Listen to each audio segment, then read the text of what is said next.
tärkeimmät asiat, mitä D-vitamiinin puutos aiheuttaa ihmisissä?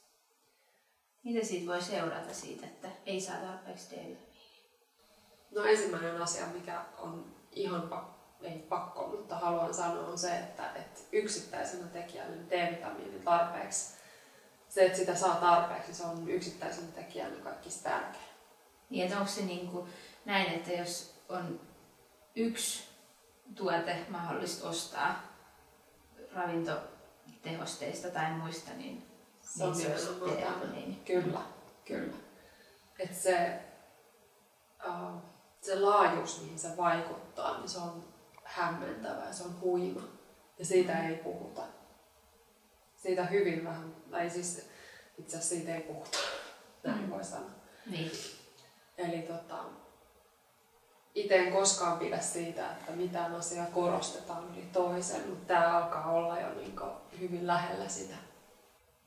Onko kenenkään mahdollista saada sitä ravinnosta tarpeeksi? Ei. Sehän se tästä onkin. Näin leveyspiireillä kun ollaan, niin haaste on valtava.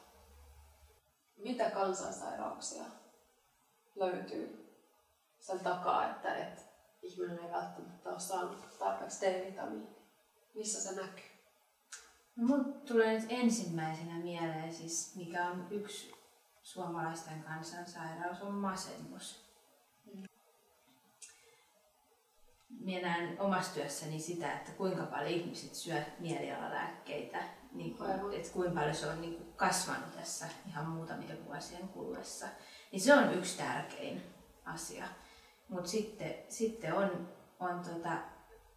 en tiedä, voiko nyt sanoa kansansairautena, mutta että siis yleensä tämmöiset kaikki tulehdukset ja siis ihan jo vaikka flunssakierteet siis lapsilla ja vanhemmilla ja näin. Että jos vaan saisi koko perhe tarpeeksi D-vitamiinia, niin ei tulisi niitä flunssia niin paljon, eikä ne olisi niin rajuja.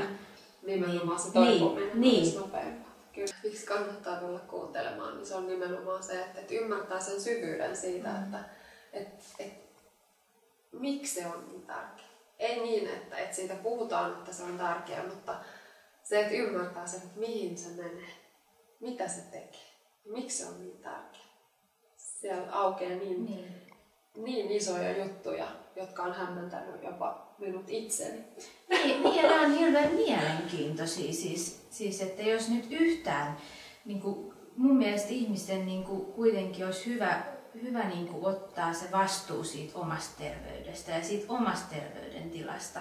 Että jos minä syön jotain, niin kyllä nyt olisi hyvä, että vähän tietäisi sen, että mikä tämä on tämä juttu, että miksi minä syön se. Siis eikä on vaan niin, että sanotaan, että pitää käyttää, vaan niin, itse niin kuin meidän iskä sanoo, no minä käytän sen takia, koska Maiju sanoi, että pitää käyttää. No sekin on ihan hyvä, jos se kantaa, että jos se hoitomyöntyvyys jatkuu, mutta tietenkin jos sen ymmärtää sen asian, että mikä siinä on se, sen tausta, niin kyllähän sitä nyt tietenkin käyttää sitten paljon motivoituneemmin. Kyllä. Ja sitten osaa vähän ehkä vertailla ehkä sitten tämän luennon kautta niin näitä erilaisia D-vitamiinituotteita. Kyllä. Ja sit minä uskoisin, että siellä tulee siis tämä, mikä on se tärkein, että kuinka paljon ja minkä takia ja mikä on liikaa. Kaikessahan annos tekee myrkyn, mutta että mikä se on se, että onko se nyt tämä 50 mikrogrammaa, mistä on puhuttu, että sen yli ei saa mennä. Kyllä. Niin onko se nyt näin? Ja just esimerkiksi, että miten 100 vuotta sitten on asiat ollut. Niin. Ja minkälaisia suosituksia silloin on annettu ja miksi niitä on muutettu ja mihin suuntaan